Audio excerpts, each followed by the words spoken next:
you are responsible for the work. If you host a TV chat show and it's shit, you're the one who's going to get hanged. No one's going to hang the senior executive producer behind the scenes. No one's going to hang cameraman three.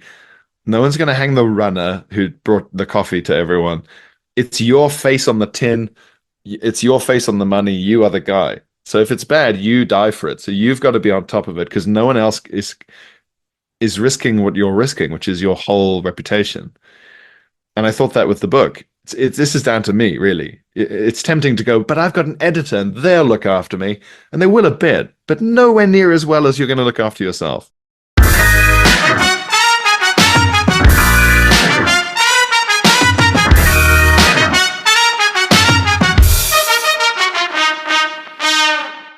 Welcome to the Funny in Failure podcast, a podcast that celebrates failure and shines the light on the emotional side of comedy, with yours truly, Michael Kahan. Howdy, howdy, howdy. Today's guest is a walking encyclopedia of knowledge. He comes loaded with facts, and I was blown away with his knowledge. I love Pierre's openness. It's also really interesting to hear about his journey with autism and why he wrote a book about it. You can check out his book in the episode notes. Pierre's also currently in Melbourne for the Comedy Festival. There aren't that many shows left, so check them out before they sell out. Links are also in episode notes. Check them out. Anyway, this was a lot of fun. I hope you get as much out of it as I did. Okay, let's get into it. Pierre Novellie is a stand-up comedian, writer, radio host, and podcaster. He is a co-host of The Frank Skinner Show on Absolute Radio, and recent TV appearances include World's Most Dangerous Roads, The MASH Report, and Stand Up Central. On the radio, Pierre's performed on The Now Show. He hosts the BBC sound podcast series Obsessed With SAS Rogue Heroes and co-hosts the hit podcast Budpod with Phil Wang. As a writer, Pierre was one of the regular writers on the rebooted Spitting Image, and he's also written on shows including Mock the Week, The News Quiz, and The MASH Report. One of UK's most acclaimed live acts, Pierre's previous show, Why Can't I Just Enjoy Things, saw a sold-out run at the Edinburgh Festival Fringe and was his third show to have been placed in the top 20 best-reviewed comedy shows across the entire festival. His first special, Quiet Ones, was distributed by US comedy label 800 Pounds Gorilla with a lot of views. He also has another comedy album, Why Can't I Just Enjoy Things, which is also out on 800 Pound Gorilla. Pierre's established himself as a comedian's comedian who doesn't sacrifice accessibility for intelligence. His book, Why Can't I Just Enjoy Things? A Comedian's Guide to Autism, was inspired by an unexpected diagnosis from a heckler, which we also talk about in this chat. So as you can imagine, we dive deep and we cover a lot, and we chat about autism, his brand new shows in Melbourne, the Cambridge Footlights, the English class system, life-changing heckles, his many identities, his new book, Embracing Your Clown, plus plenty more.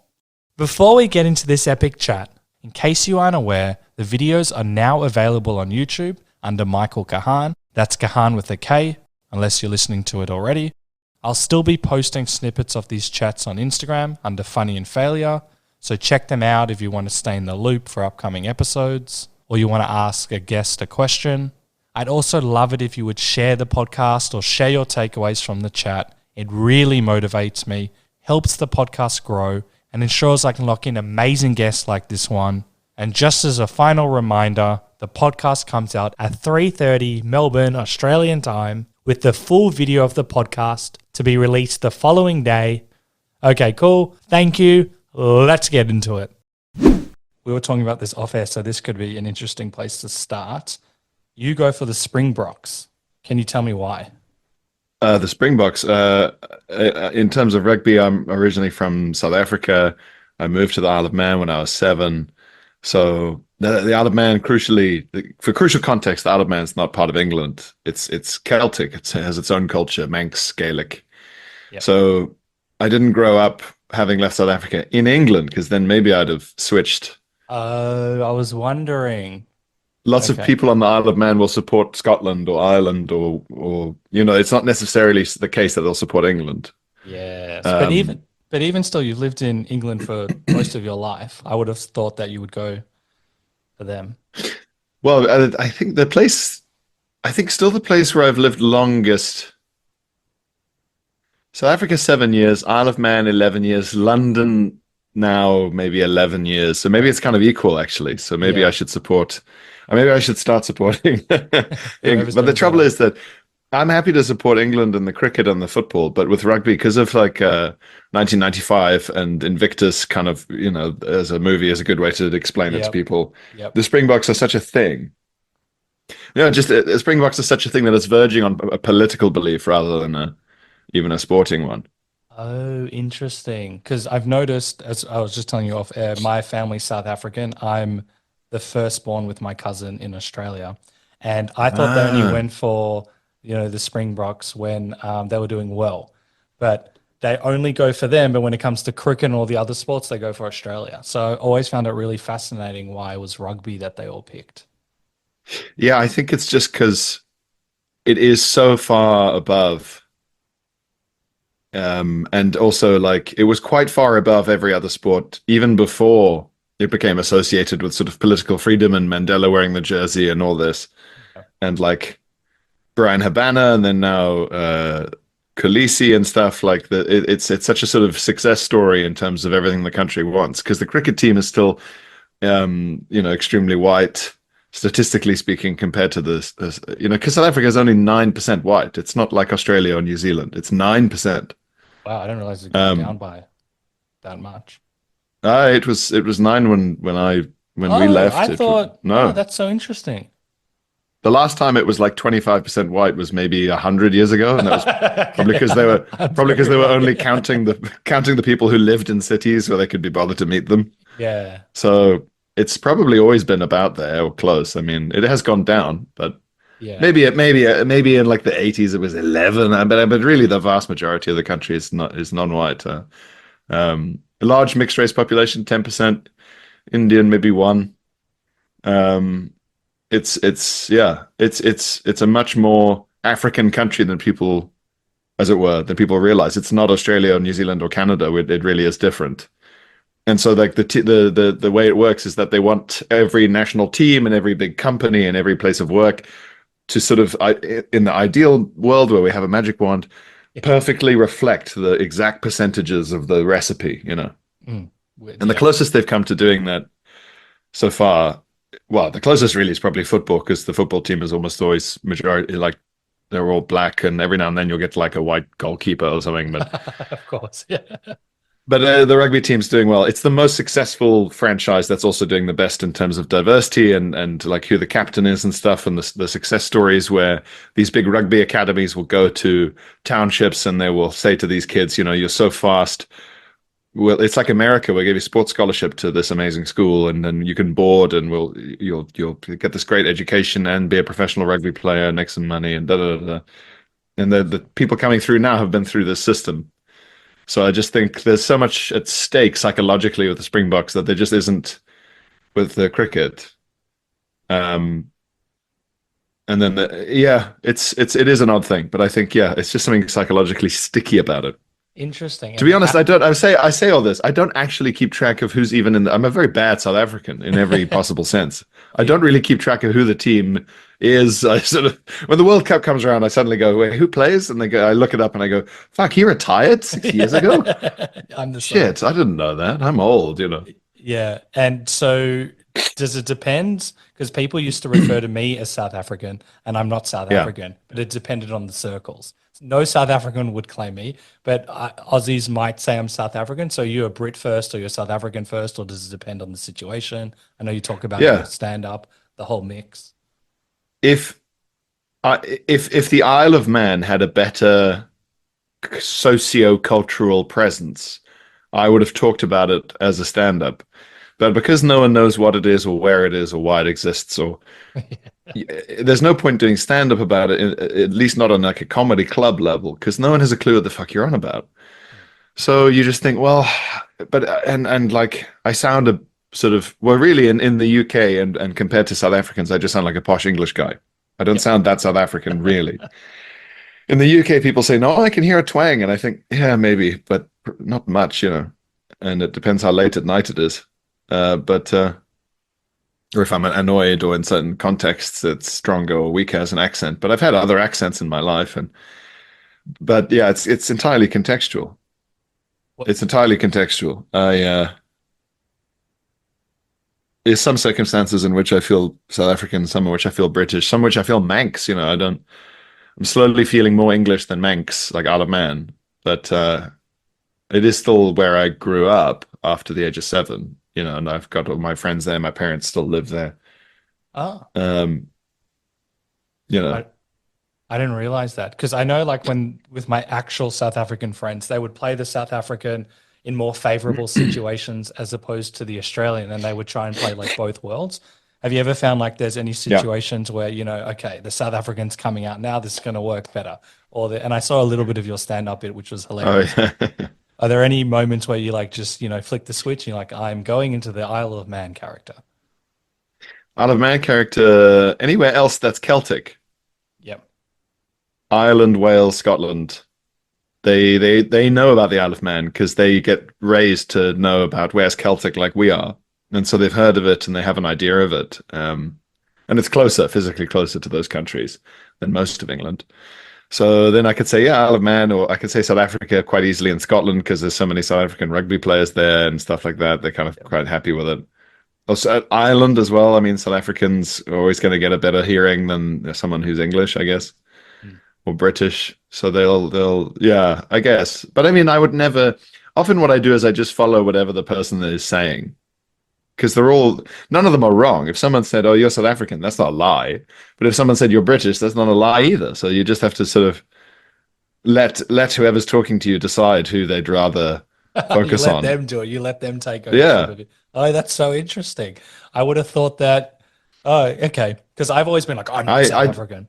I don't give a shit, man. It's, I only give a shit if someone is trying to say one of those two things is a lie, because neither of them is a lie. Just by sheer virtue of the facts of the years of where I've lived, and if they're saying that one of them is a lie, it's because they've got some ulterior motive. They've got some weird idea that like your blood has to come from where you're from. The fact that my surname is Italian just makes it even more complicated because I'm not Italian at all, except for Your the first name and name some as well. genetics. Yeah. First name's French. Yeah, it's a nightmare. So yeah, I feel international a lot of the time. Not to say emotionally international, but just psychologically, I'm more naturally detached from the idea of tribalism because, of course, I am. It's very interesting. And I've been thinking about this for a while. Given your name and where you've lived in all these places, often as a stand-up, you need to establish yourself and who you are and what you're about. I would imagine for you, it's a little bit trickier. Is that the case for you? Or how do you work around that?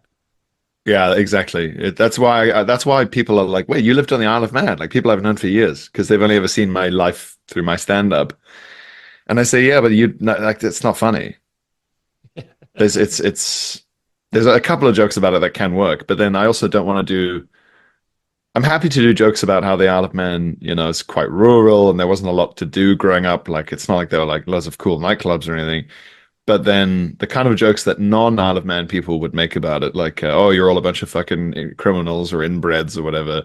Like You just think, Australians? well, I'm not going to pander. I'm not going to Yeah. pander to these assholes, so I won't do those jokes. It's not worth that. Yeah. So yeah, it is difficult. I often wish that I was like just from like Liverpool or Newcastle or Glasgow or the way it works in the UK is obsessed with its own small regional identities. Australia, you could fly for 4 hours, the accent's the same. Yep. In the UK, there's so many different accents that are so strong they sound like different languages. And if you're from one of those little groups, you've got like a ready-made, roughly 1 million population city that's just like naturally your fans. And Oh, I if didn't you're realize it was that like tribal. Where if you're like Liverpool, all the people going to rally behind you. You're not like the English comedian. no, Oh, no, no, it's regional accents. Because remember, the stronger your regional accent, also the more likely you are to be perceived as working class. And the other thing that they're obsessed with here is class. I don't think we have that. So no, you guys are flat. Flat. That's it. What do you mean Yeah. by that? As in, like, it doesn't, we're all the same. Just not that stratified. I mean, the world's richest woman is Australian and she's like a fucking sheep shearer. She's this rough customer. She's not Marie Antoinette, is she, that lady? Uh, Oh, yeah, because I've noticed that, like, the different class systems, and I had Amy Gledhill on quite recently, and Yeah. she's, I think, from the North, and a lot of her Yes. stand up, and she talks about the North as well. And I didn't quite understand it in the context until you've kind of, spelt it out for me. So you can be a bad comedian and you can be from like the South, and you're still going to have fans because he's one of us. I wouldn't say bad. It's more that like, so for example, early days, Chris Ramsey, who's huge now, he's technically not a Geordie, but he's from so near Newcastle that for foreigners like you and me, he's a Geordie, right? He's a sand dancer, actually, I think, but it doesn't matter. He's from the Northeast, let's say. He's got a strong Northeast accent, and he's got a typically cheerful and charming Northeast demeanor. That's that. He's got the accent and the demeanor that people associate with the accent.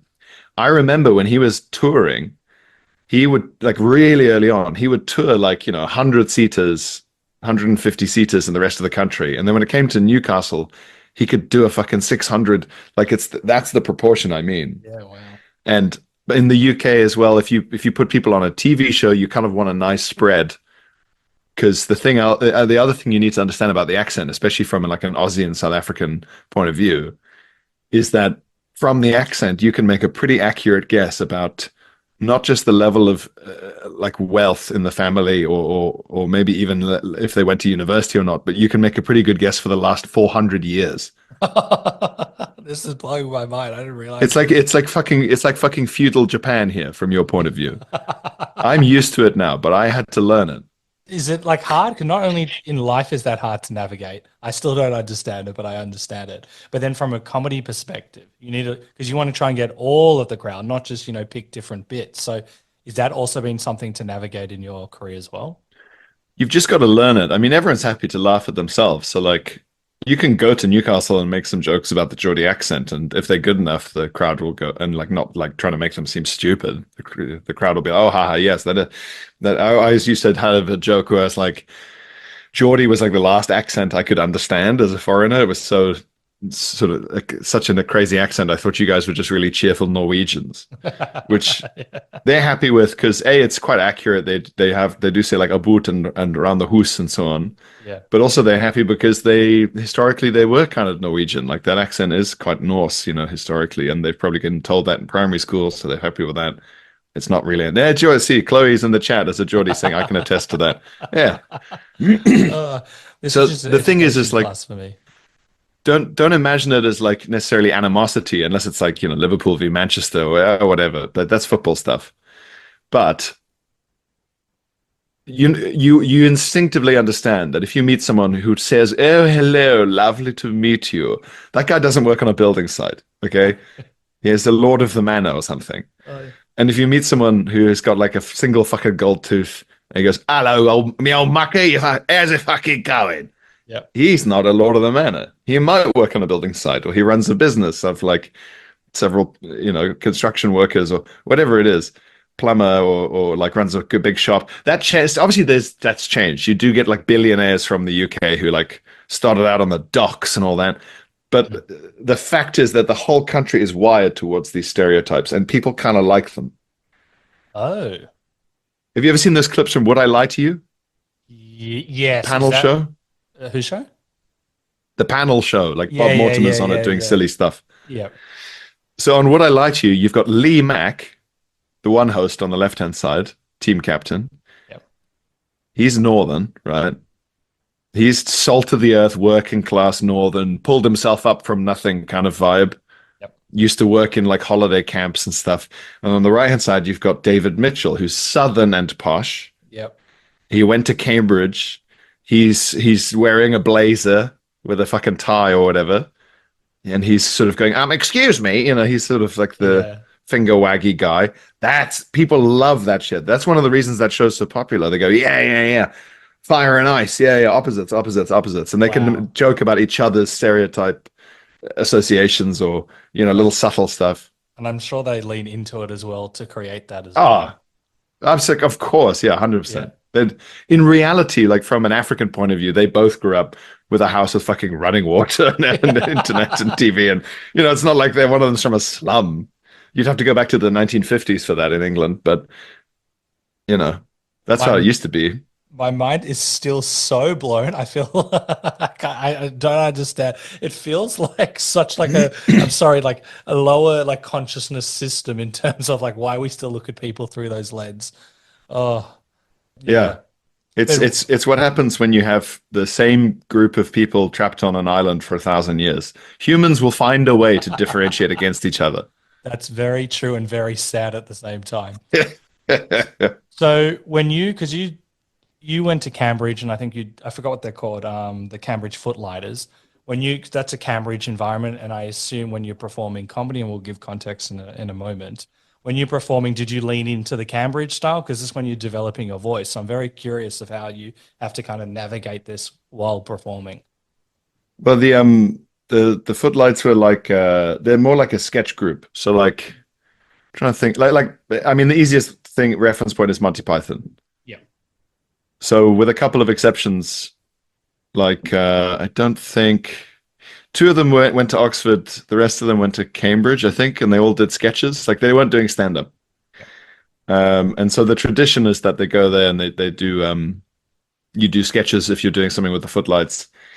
So I did do that. I did do sketch shows, but I did stand up almost kind of separately. The Cambridge Footlights haven't actually produced that many stand-ups. There's a few, but it's not that many. It's myself, Ahir Shah, Phil Wang, Mark Watson. It's a good list. Kind of Simon Bird for a bit, but that's not what's made him famous. Like it's acting that's made him famous, and writing and being like in a sitcom. There's a couple more, but it's much more like actors and sketch comedians and sort of hosts for things. Like I mean, Hugh Laurie, Stephen Fry, Wow. David Mitchell. Like I said, I didn't realize how prestigious this is.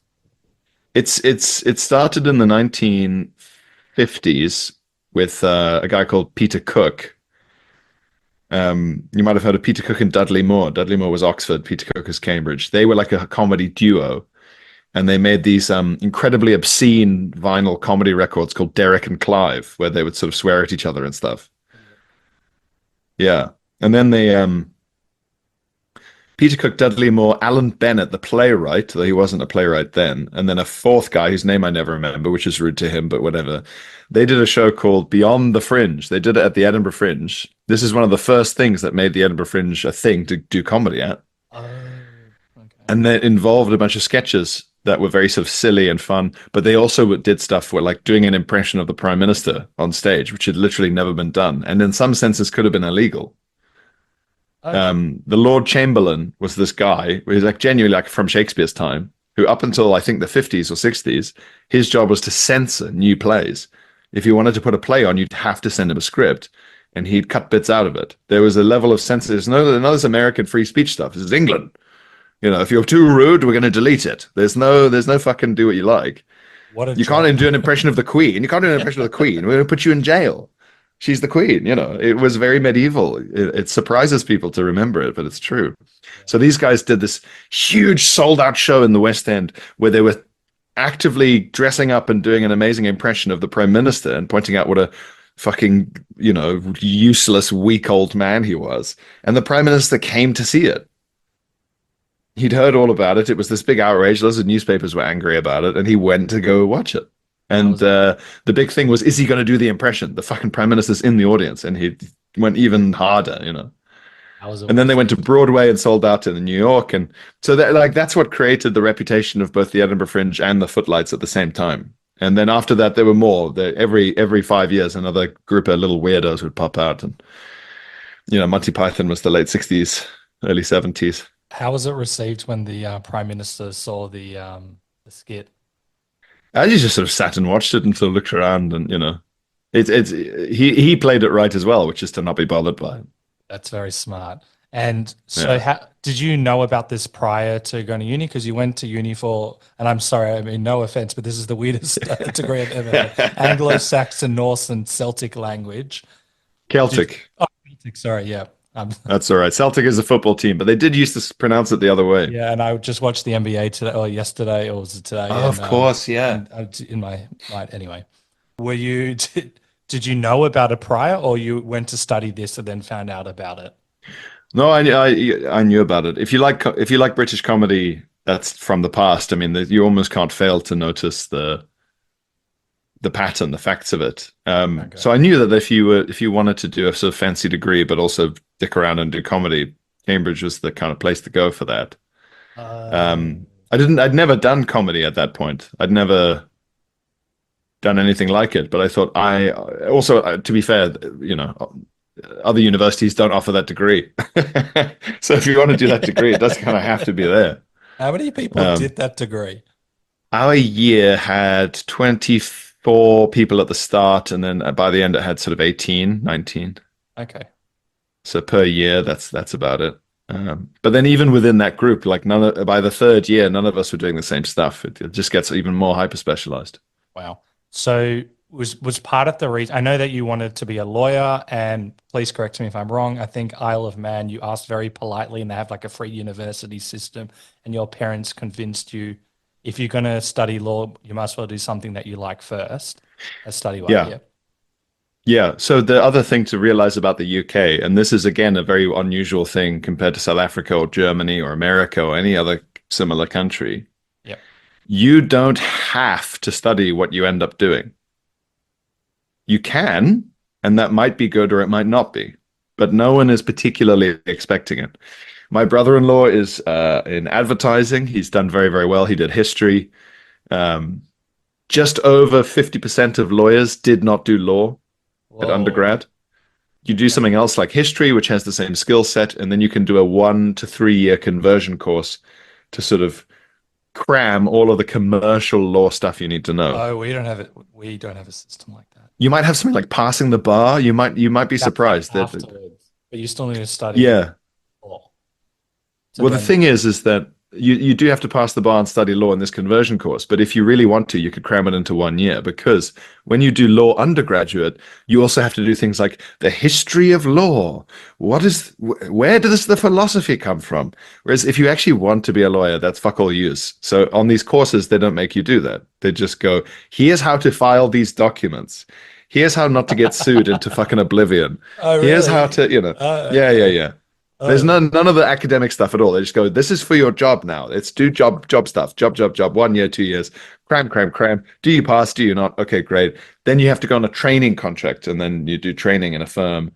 So there are all these steps like laid out. But the fact is that in the UK, the philosophy is, look, you have a good degree in something difficult like history from a good university. We trust that you're clever enough to be a lawyer. You just need to jump through the hoops to get the knowledge in your brain. You've got the machinery to do it. Why would you not be able to do it? It's not magic, But I thought the whole point, and you can correct me if I'm wrong, and all my friends are going to laugh at me because I've probably got 20 lawyer friends. I thought they do like their, 4 or 5 years, and then they work at a law firm, and then they do the bar afterwards. So they've already got all that law in them. But you're saying it just condensed into 1 year. That like 4 or 5 year degree. It's like the hardest degree already, and they do it in a year. That's astonishing. Yes, my friend of mine did it part-time while full-time working in 2 years. And like, it's hard, but if you want to do it, then guess what? That's what you have to do. And that was my plan. And obviously, like, if you do it as an undergraduate, you do have a lot of stuff already in there, and I'm sure that's very nice. But the point is more just that for functional legal work, it's not necessary.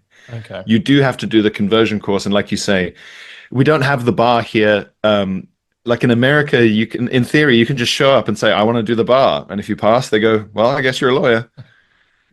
You passed the bar. I mean, what can we say? We made you do a hard exam and you won it. You passed. It's the same as if you'd done the studying. You've clearly done some studying on your own. It's not a lottery. You haven't, just licked the paper and then we give you the thing. You filled in the answers. Yeah. So there's a more of a detachment around the idea of exams. Like, I find it's very like, the Germans are obsessed with that, where it's like, well, if you have not done it in the exact long amount of times, then how could it possibly be true? And you think, well, I just did it for a year, whatever. That was enough. I figured it out. Then you're in the world of work. You're with a solicitor's firm. You're doing a training contract. So you're still not like a kind of full blown solicitor yet. That'll take a few years. But one of the problems, I think, in education generally is that people think that all these degrees and exams and stuff are like a magic spell that makes you cleverer, or that it's like secret knowledge. It's not. If you want to sit and learn it, you can. I agree. You know. I won't go on such a big rant, but I did an accounting degree before I did this, and I could have taught There you go. myself pretty much all of that in a 1 week on Google. Let's Like, see, you know this. yeah, I'm very, a lot of firms now, they just want to see that you, like, as you implied, that you can learn, and then we're just going to teach you that on day one, they're like, forget everything you've ever learned. Like, it doesn't matter. And I'm like, Yeah. that's probably how it should be, because most of degrees are absolutely rubbish in terms of preparing you for Yeah. like the workforce. But Yeah. You're being lectured by a guy who has probably not done it.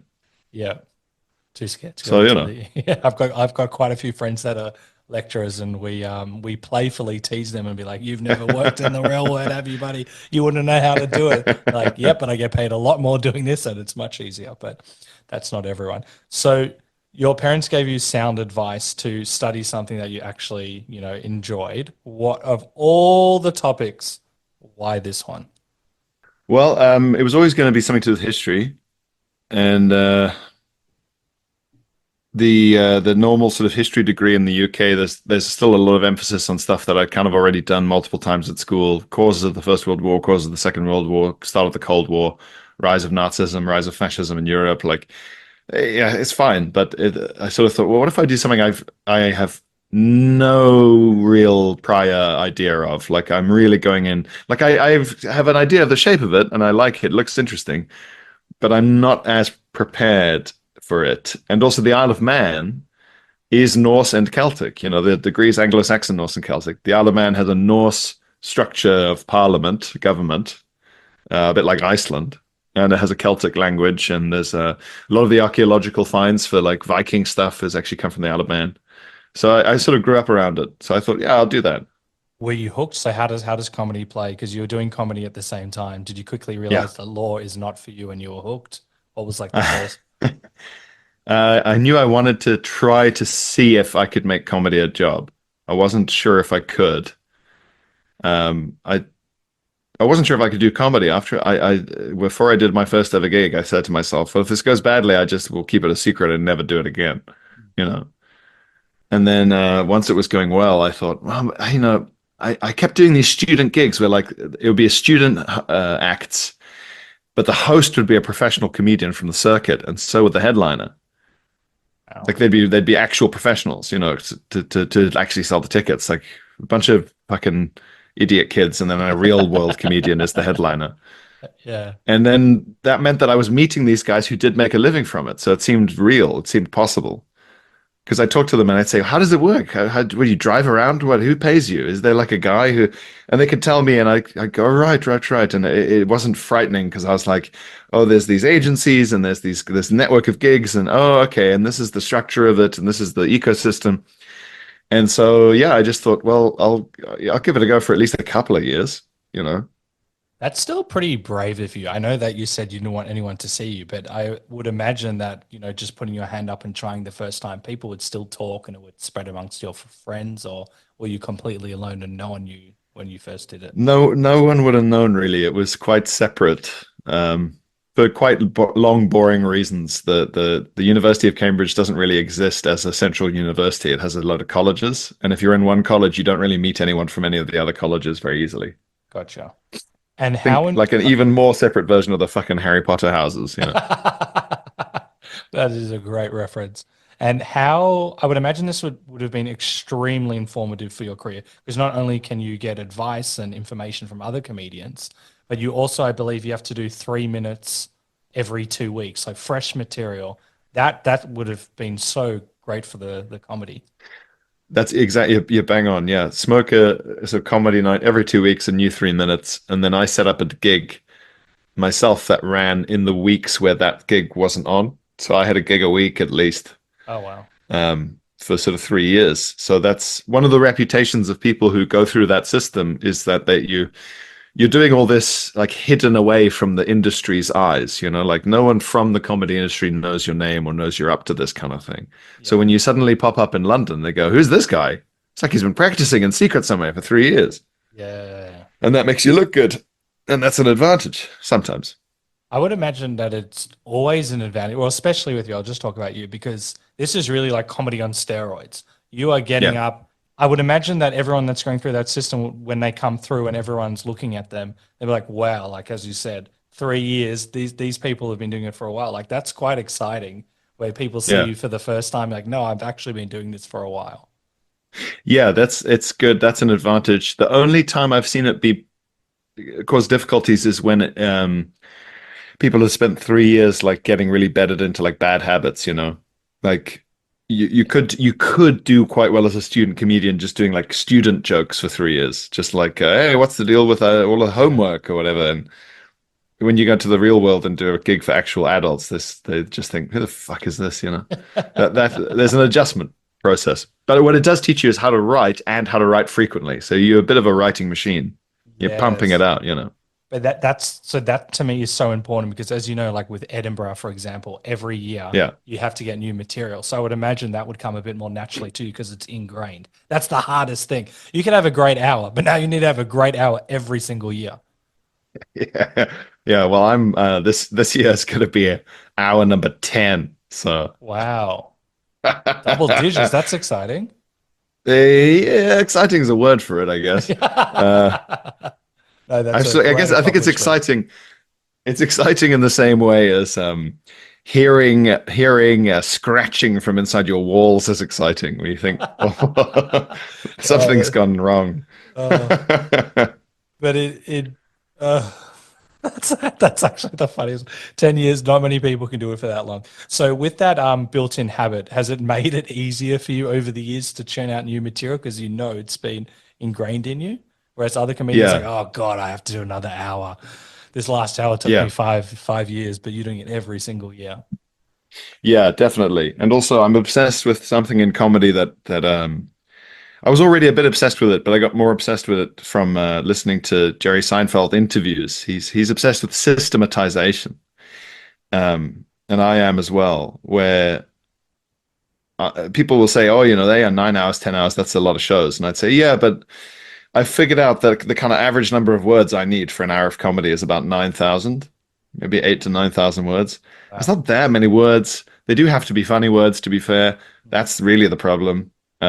But I can talk for an hour. It might be more or less funny, but we can all talk for an hour.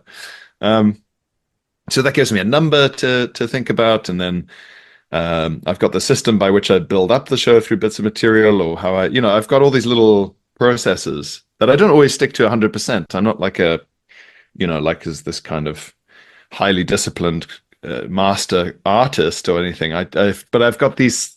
I can say to myself, yeah, it'll probably come into shape by like June, July.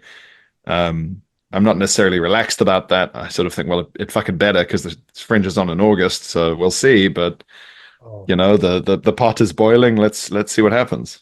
Do you work best under that type of pressure? Definitely, yeah, yeah, yeah, yeah, yeah. A real deadline freak. Yeah, I wish I wasn't, but I do need deadlines. No, that actually sounds like and I'll talk about your book in a moment, but that sounds like it would work quite well because I know, like with the Melbourne Comedy Festival, by the time the comedians put in their show, they actually don't know what the show is going to be about. So there's a lot of panic. They Yeah, name it something, and they're like, "Oh God, now I need to tie it into this title." Some comedians had a yeah. recent comedian that just calls the name of his show his name. I'm like, that's genius as well. But there can be a lot of panic from that regard as well. Like, what is the show going to be about? I have to submit all these forms. Do you find that difficult or challenging, or it's just part of it? It's yeah. You got to be careful with the name because a few times I've had to just choose a name, and it sort of ends up being fine. I've already chosen my name for the show in August. The new one, Yep. and I chose it like a month ago. So it's far in advance. The show doesn't exist, but it's got a name and it's got a blurb. And Ridiculous. and have you ever had a moment where you haven't been able to tie it in, or you make it There's work? been moments, yeah, there's been moments where I've sort of thought, oh, this name isn't as perfectly relevant, but then I've never done a show as definitely themed as like saying like this show is about the like how what went wrong with planning my wedding. Yep. It's never been quite as bang on as that. It's always been a bit sort of based on like a line of thinking or I mean the show where I talked about getting my autism diagnosis at the end from a heckler. I would say the show was already called Why Can't I Just Enjoy Things? So that's just like a useful coincidence Oh, it because was I a got my answer. coincidence. It wasn't like this Yeah. act that you built up to.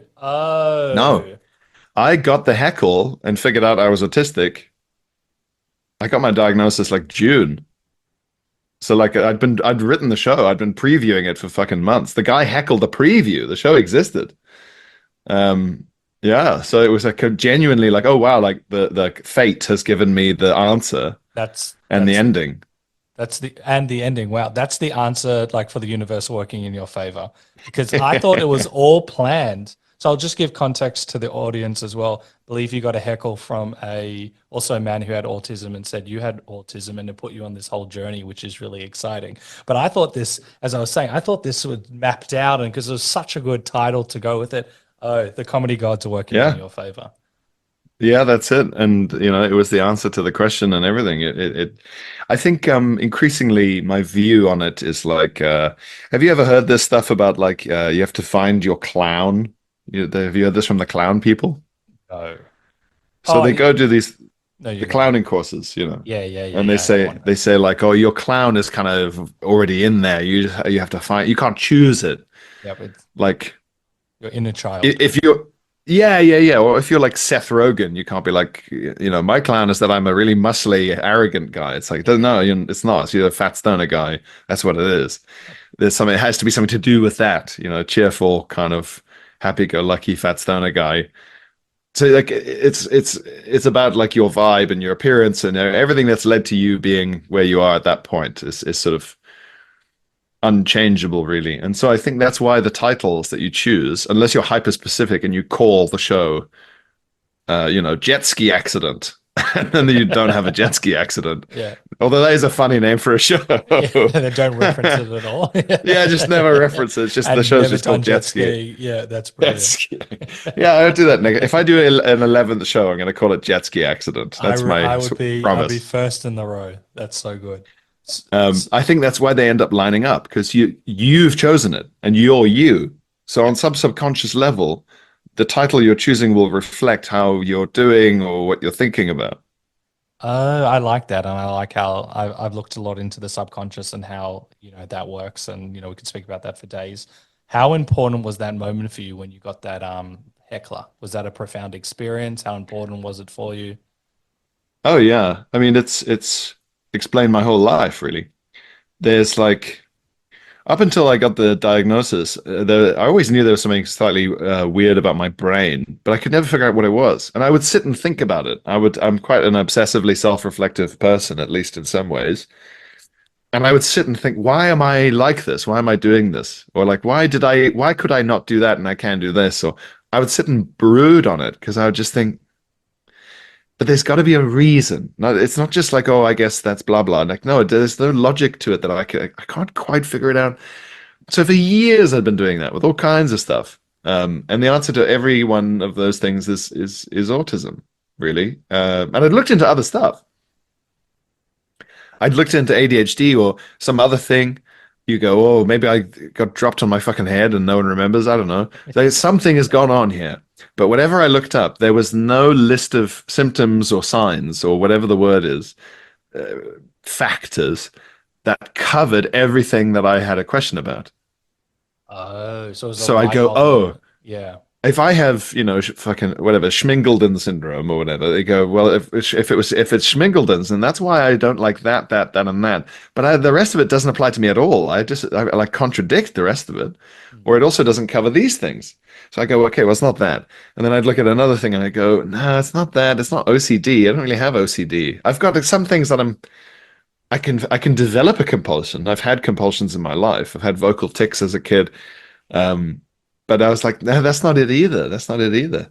And then with autism, it's just everything is covered. You don't have OCD because you had vocal tics. You have echolalia, which is very common in autism. You just have compulsive repetition of certain sounds, and that can develop into compulsion in the OCD sense.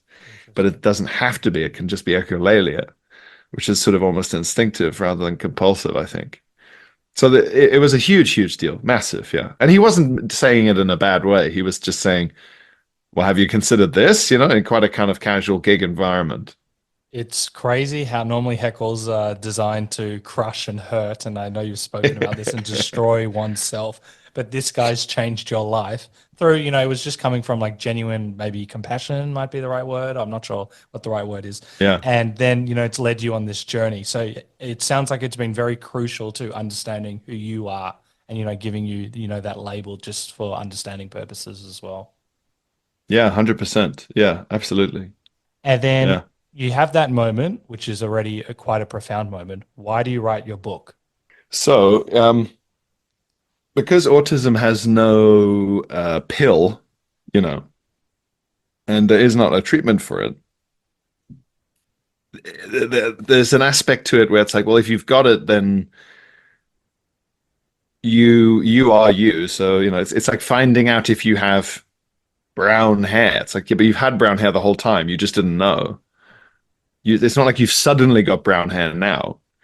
Um, you were just unable to classify it and understand it, but it's always been there on top of your head. So there's no pill. So with like ADHD and stuff, there's no like medication aspect. So once you get diagnosed, the diagnosing psychologist will just be like, "Well, you've got it, so that's why you're like this. Anyway, bye." Like there's no support. You don't. Yeah. If you go private, if you pay money, there could be a therapy diagnostic session. They could give you a reading list or whatever.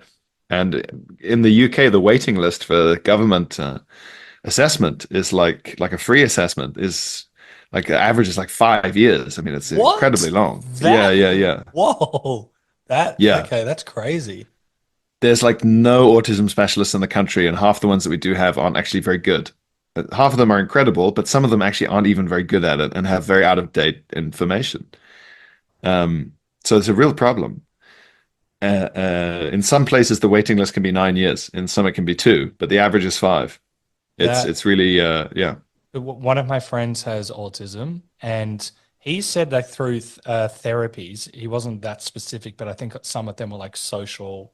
I don't know what they're called, but he said that's really been quite profound in helping him with certain symptoms as well. So do you mean, that type of stuff can help? I can That see kind of stuff can help. It sort of depends, really, he because was like younger when he was yes, yeah. So it turns out that I'd accidentally done that to myself with like exposure therapy and things as a teenager. Because I didn't know I was autistic. All I knew was I fucking hate XYZ. I can't live the life I want while hating XYZ this much. So I should really get over it, or at least learn to tolerate it and not flip out when it happens. Can you give an So example? There I go. yeah, so I was a very picky eater. And Yep. picky eating is embarrassing and it causes difficulties and it makes it socially awkward. And so through a kind of combination of luck and will, I just managed to suppress that until it was kind of like I was teaching my brain that it was fine. Interesting. Um, it was like I had this recoiling instinct to certain foods or actions, and if I just made myself do it, I could sort of go, you know what, I guess it's okay. Or I would use logic on myself. I would say, okay, but this food is very similar to this other food that you do like. So if you like, this is not an actual example, but let's say Yeah. you hate tomato ketchup. You go, but I like pizza. So if you had a pizza and you just removed everything that wasn't the tomato base, would you really hate it? Okay, maybe that's if I think of it that way. So you can do that to yourself. It's just, it takes a lot of energy and it can fuck with your head. It's not necessarily nice to your brain. However, that kind of thing is different from your friend may have had, a screaming meltdown when he had to wear shoes, something that really will get in the way. And the meltdowns could have been violent, and that's not nice or necessarily safe for other people, especially as you get bigger, if you're a man. Yep. So there's aspects of that to it. But if you get diagnosed as an adult, they're like, well, you've made it this far. You're just autistic. What can I tell you? So Oh, because I wow. went private to skip the queue, Yeah. I did get a reading list, and the reading list was either a couple of like interesting autobiographies that are very popular. I mean, Fern Brady's autobiography is amazing, but it is very specific. I don't necessarily relate to a lot of what goes on in there. Some of it I really relate to a lot, but some of it I don't. And other than that, it's incredibly dry medical manuals. And the medical manuals are very, very limited in the way they express themselves because they're trying to be professional. They don't really use any interesting or personal examples because they can't, because they're trying to be professional. And the medical manuals are directly addressed to either a doctor who's trying to learn about autism or the parent of a child with autism. Yeah.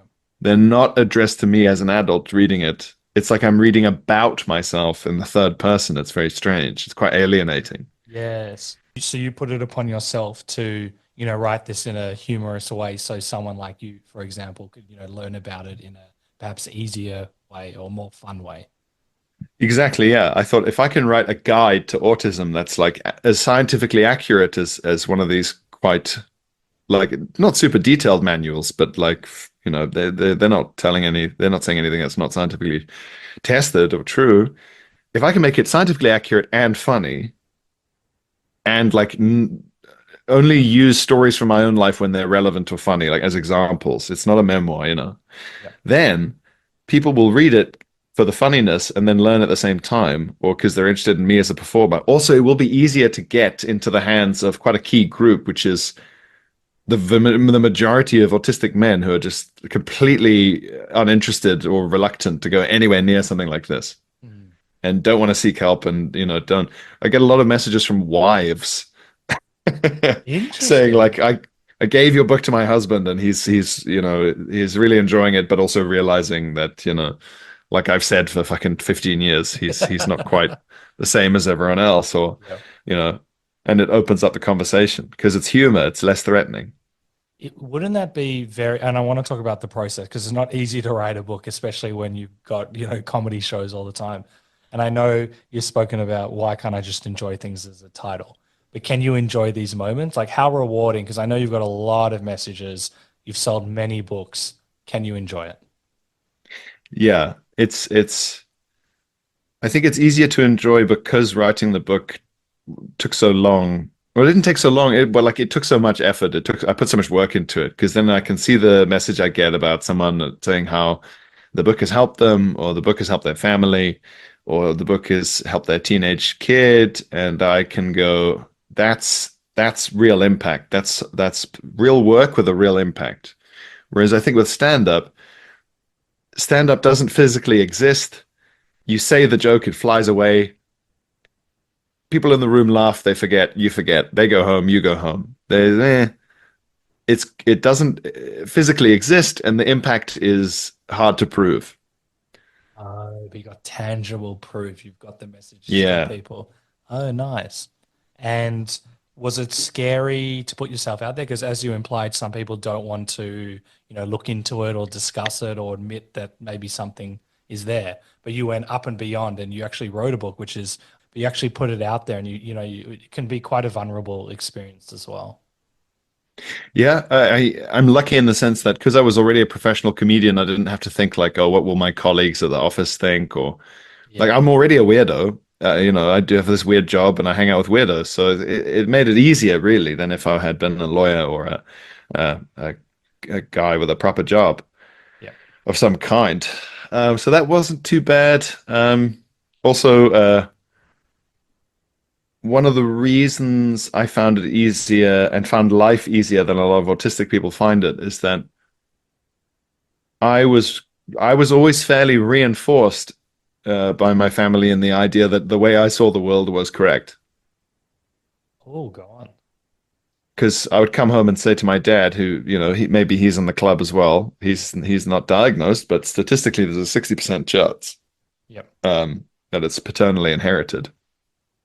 So if you're an autistic guy and you have a kid, there's slightly better than coin flip odds that you have an autistic kid. And Um, in terms of like reinforcing it, so if you would say something, would they say, yes, you are correct?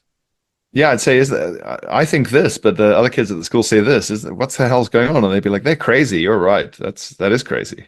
Deliberate, strong parenting, or they were too lazy? Which one? It could go either way. I think more just that they just agreed. They were like, yeah, these kids sound like maniacs. You're being very logical. Nice. Yeah. Like, so I was like, yeah, I am. I always felt more like the only sane person as opposed to the only crazy person. Oh, that's nice. And it's nice to have that. It would have made it a lot easier, as you implied, with your parents backing you instead of your parents bringing down your throat or what's wrong with you. Yeah, And, I've heard from other people as well where it can be way more difficult when the family's not on board and there might be name calling and things like that, and shame comes into Well, play. yeah. Well, that's it. And I got a message from a mum saying that, she has an autistic son, and she was saying that like, oh, your book made me realize that, if something is happening that's causing a sensory issue, like particular music or particular smell, the only way for it to stop having an effect on the sensory sensitive person is for that stimulation to be removed. Like you have to turn it off if you want the reaction to stop. Yep. Whereas if you don't have that sensitivity, you're just thinking like, well, I can negotiate with this. I can negotiate with my child and say, oh, come on, it's just music. Or I can do this fucking, parent thing. And it obviously doesn't work. They're not going to go, ha ha, you're right. And just immediately delete their fucking sensory profile. But it takes a series of examples in an accessible book to, not necessarily to do that, but it's a faster way of doing it than sitting and doing debate with people. Very interesting. And I want to hear about the process as well, because there's a lot of mental energy that goes into it, time. I believe when you were first starting, you didn't have a book deal. So I find that also really interesting in that obviously it spoke to you on such a level where you're like, I'd at least come up with the idea. So can you tell me more about that and what actually goes into writing a book? Well, because I'm not, I'm known enough that I can make a living from comedy, but I'm not in any way famous in the way that people would understand the word. In order to get the book deal, I had to complete this proposal, and the proposal had like 2 sample chapters and a whole thing about how the book would be structured and what it was for. And so the proposal document was 18,000 words. So it was a pretty decent chunk of the book done, not finished, but like that's the amount of work. The book is 96,000 words, I think. So that's a decent chunk of it. That's whatever the percentage is, 12%. And I had the idea while I was doing all the reading post my own diagnosis. And that's one of the reasons it was actually a bit easier to write the book, is that I had, of course, in a quite typically autistic way, I'd become obsessed with autism itself. And so I'd read, 10, 20 books in such a short space of time. I'd absorbed so much information about it. And I was looking up studies. I was looking up medical studies, PDFs and stuff on academic websites and things. Like I went in as deep as I could. But I left a bunch of cutting edge stuff out of the book because it's not proven yet. I didn't want the book to age badly, so I stuck with very sort of solid accepted science. Nothing really from later than 2015 in terms of academic studies, maybe 2020. But I thought I want this to be the basics. Well, it also sounds like it would have been very cathartic. Not, one, you're putting pen to paper, so you're learning about yourself, but also like the science and looking it through that lens as well. So I'm sure that would have been like growth on steroids in some regard, because the action of doing that. How did you go with feedback and rewrites? Well, here's the thing. I mean, I was much harsher than my editor sometimes, because the thing I realized is this editor, my editor Joe, is a nice guy. He doesn't know how well I can write. He hasn't seen my best work. Maybe I haven't seen my best work. So also, it's different when they are. You have to put yourself in their position. These are guys who sometimes edit autobiographies written by footballers. So if they kept sending it back when it was bad writing, they'd never publish the fucking book. It's like, oh, you don't even put full stops, whatever. But yeah, I'm not going to teach you this. We'll just get a different guy to do it, and then we'll publish it. And you don't care, and I don't care, whatever. Like, not like not to besmirch their good name, but there's an aspect of practicality to this. We've got to get these books out. We got some more books coming in. This is a business. Come on. Yeah. So I thought to myself, okay, I'm always going to be the harshest person here, and I did a lot of work with Frank Skinner, who's sort of the radio guy. Yeah, well, he did the Three Lions song for the England football team in the 90s. He's mega, he's huge here. And from him, I learned that you are responsible for the work. If you host a TV chat show and it's shit, you're the one who's going to get hanged. No one's going to hang the senior executive producer behind the scenes. No one's going to hang cameraman 3. No one's going to hang the runner who brought the coffee to everyone. It's your face on the tin. It's your face on the money. You are the guy. So if it's bad, you die for it. So you've got to be on top of it because no one else is risking what you're risking, which is your whole reputation. And I thought that with the book. This is down to me, really. It's tempting to go, but I've got an editor and they'll look after me. And they will a bit, but nowhere near as well as you're going to look after yourself. That is I sent empowering. Yeah. I sent some stuff through to Joe and it was okay. And he came back and he went, yeah, this is great, and their job is to encourage you. They have to be nice. But I'm autistic, so I don't want encouragement. I want precise instructions and feedback. Yeah. Which, he learned as you work together over the process. But I sent some stuff to him and he said, yeah, this is great. And I thought, and I rewrote it and I cut loads of it and I've changed it and and I sent it back and I went, okay, but how about now? And he went, oh yeah, this is so much better. Yeah. So it goes from great to so much better. I don't know if this is maybe easier for neurotypical people, but for me, it's like, well, then it wasn't great. No, it wasn't that fucking great. Yeah. So eventually he realized, like, oh, I can't really offend this guy. I can just highlight a paragraph and go, I cut this. I think it's too just rambling. Like then he was speaking my language, but I had to teach him. Oh, but that's great. And going back to what Frank said, that is so empowering. That's with life. If you're doing the work, yes, you can have the team, but ultimately responsibility falls on you. And we can kind of be blinded where you've got this whole team helping you. But I love that. Oh, what good advice. And how are you in general? So he cut out that paragraph. How would you receive that advice or that suggestion? Would you be like, no, I don't agree? You're like, yeah, fair enough. Mainly, I would agree, just because I used to be sensitive about it, but that's one of the things I liked about comedy is that one of the valuable things I got from doing comedy is that after years of writers' rooms and cooperating on sketch shows together and stuff, your rejection sensitivity just decreases by virtue of exposure. And exposure therapy has a very bad reputation. It's associated with, forcing your child to eat something that makes them sick or, and obviously that is bad. But the fact is, yeah. Yeah, but the fact is that doing a job where I had to have ideas that I loved slapped down by friends of mine to my face over and over again made me better at dealing with it. That's just true. And I was motivated to be better because I wanted to keep doing comedy with my friends. But the fact is that that improvement would not have happened without that process. I wouldn't have gotten better at dealing with rejection sitting on my own in a room. There's a credit to you. So one of my autistic friends, and I love him because no one else speaks to me like this. He goes, Michael, this is shit. This is not working. This is what works. And he can just spell it out to me so much quicker than if a friend's going in a circle and it takes so long. But he's very special. He's very, very, very clever. Not everyone. We're all human. Rejection is terrifying. And for you to be able to, put your hand up and be like, okay, it's not good enough or whatever, that takes a special person. Because there's one thing that scares us all, it's rejection.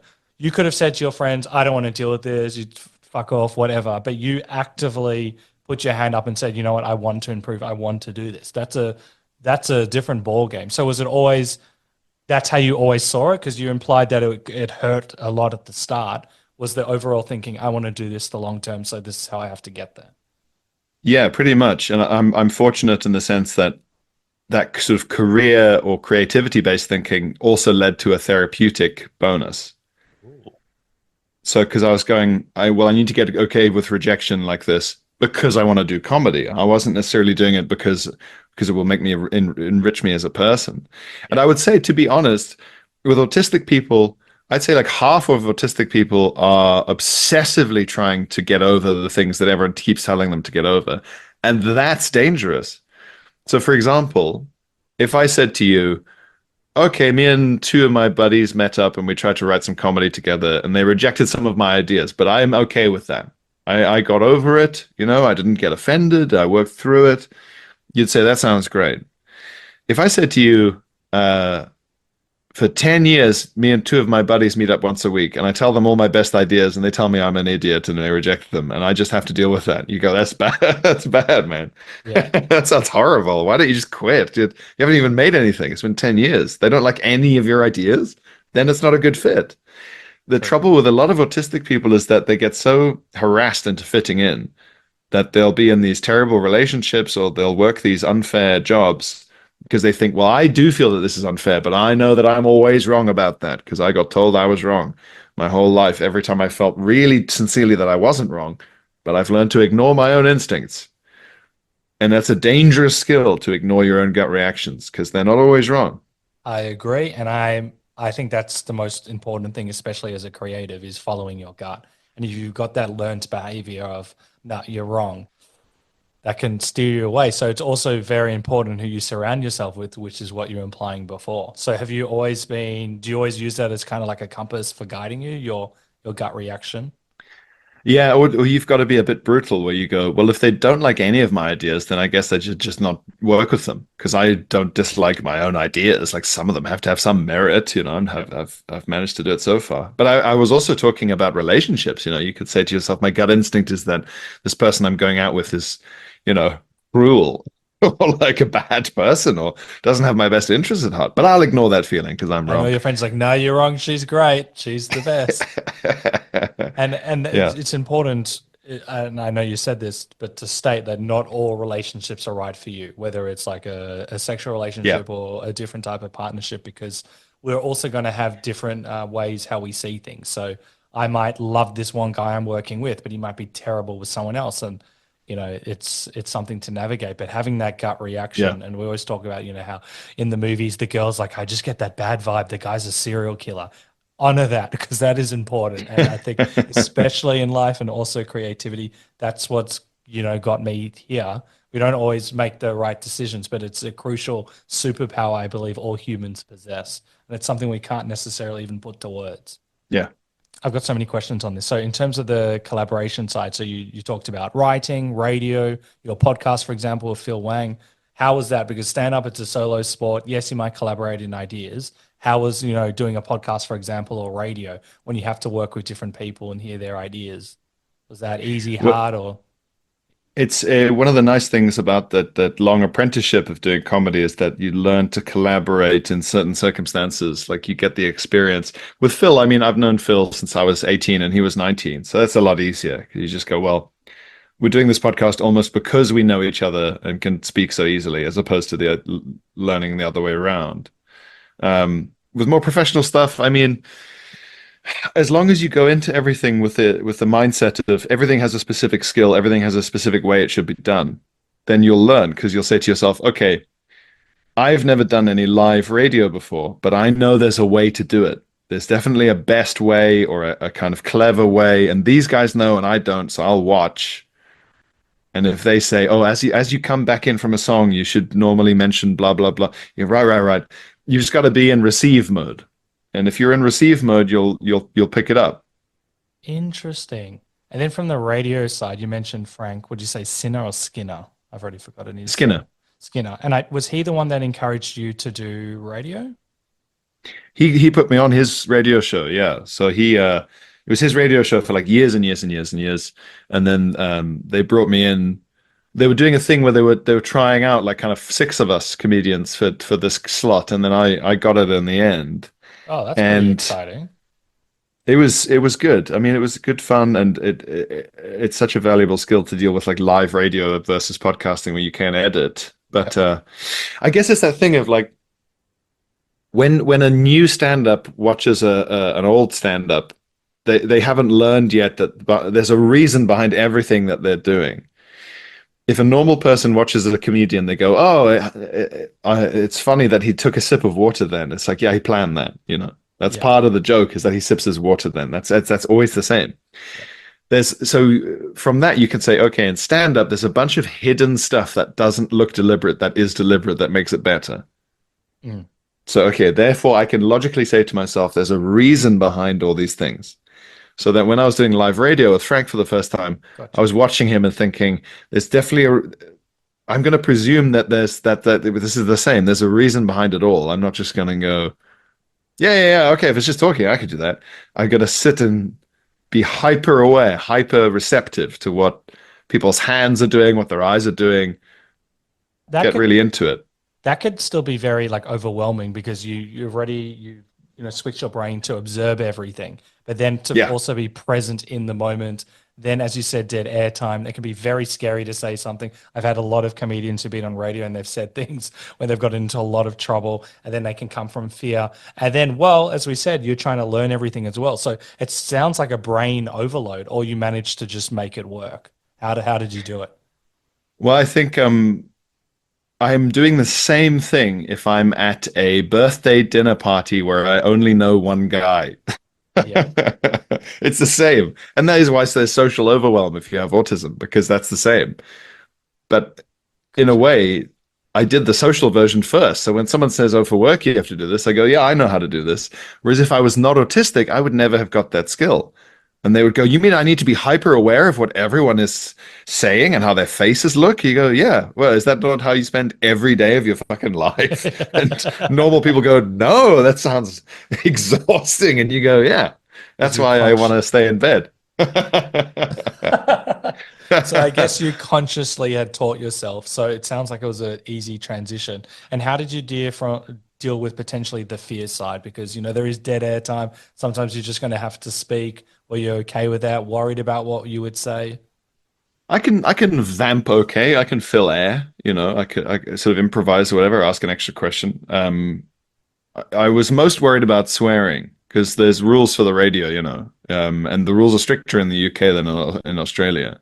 Oh, So I sort of thought, yeah, and I should. And it was early. I mean, yeah, it was tiring. I mean, we would meet at the studio at 7 a.m. on a Saturday morning, and we'd go till noon or maybe it was a 3 hour radio show. So you were kind of always on.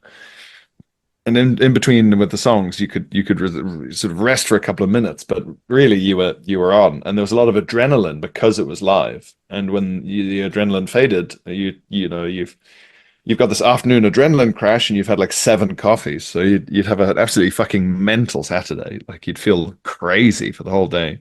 and were there any like skills, food, or any, tactics you had to kind of like deal with that? Just coffee, so much coffee. Yeah, seven's a lot. Yeah. Well, I mean, in the show, at least 4, and then by the end of the day, I mean, but I drink too much coffee. I mean, I have minimum 4 coffees a day. It's just so I can do things. Oh, Um, interesting. My dad's it'd like be good that. to minimize it. Yeah, I just think also like I think there's all sorts of research into autism and caffeine sensitivity, which I know sounds mad, but like there is it does seem to be a difference. It's certainly a self-reported difference. I just don't think I'm as sensitive to it. There's a lot of weird stuff with autism and either oversensitivity to certain drugs or undersensitivity to certain drugs. Well, you're a redhead, are you?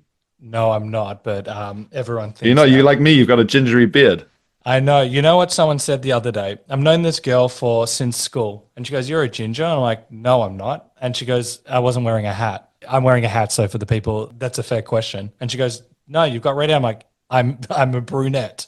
And like, "Oh, I had no idea." Yeah, I'm like, "I've seen you like every day for years, and I get this so much, but I don't yeah. understand the red beard and the brunette hair.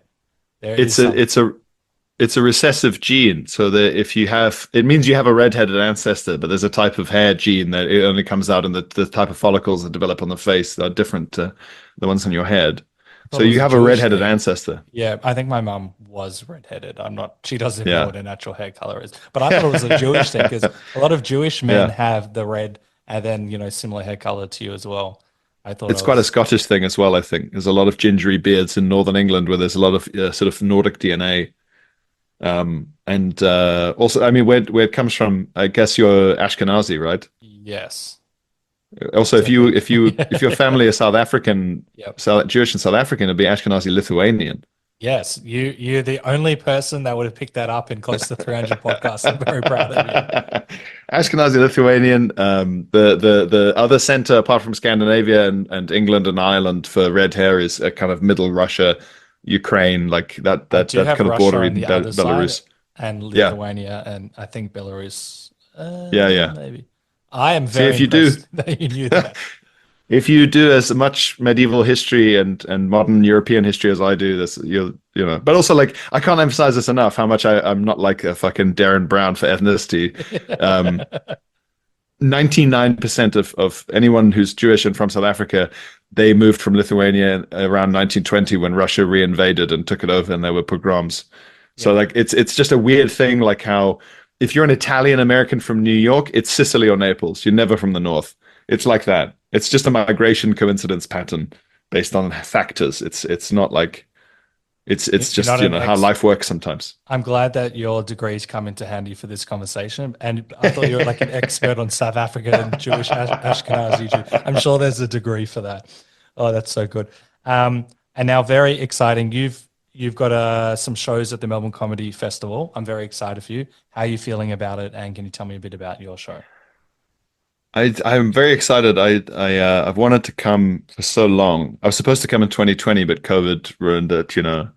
And I think it'll be good. The show is called Must We, and it's about the fact that, you know, life is not always fair, and there's different expectations about life, but it's not like about that as in that's all I talk about. I talk about I do observational comedy, and it builds to a certain conclusion. There's a bit of autism stuff in there as well towards the end. Well, throughout it, I guess, inevitably. There are some references I need to translate though, or double check, you know. So like, I need to come up with a certain type of Australian high street shop. I need to check out the kind of sweets you guys have available in certain shops for like references. I've been, and I watched your special. I've been watching your stuff. I think you translate really well. Your style of comedy, it's going to do really well here, I reckon. Thanks, man. I hope so. If only because there's so many South Africans in Australia. Maybe they'll come see me and be disappointed. There's way too many. And is this the one that you were doing in Edinburgh as well? So, or is this a new? Yeah, so it'd be very polished as well. Yeah, and I'm just doing it now at the Soho Theatre. So for 2 weeks, I'm doing it in London. I get like a night of sleep, and then I fly to Melbourne in the morning. Like it's going to be in good shape. That's for damn sure. I definitely have remembered it. Amazing. Yeah. I'll put all of that in the episode notes. So for the people in Melbourne, check out the shows. You're a very funny man.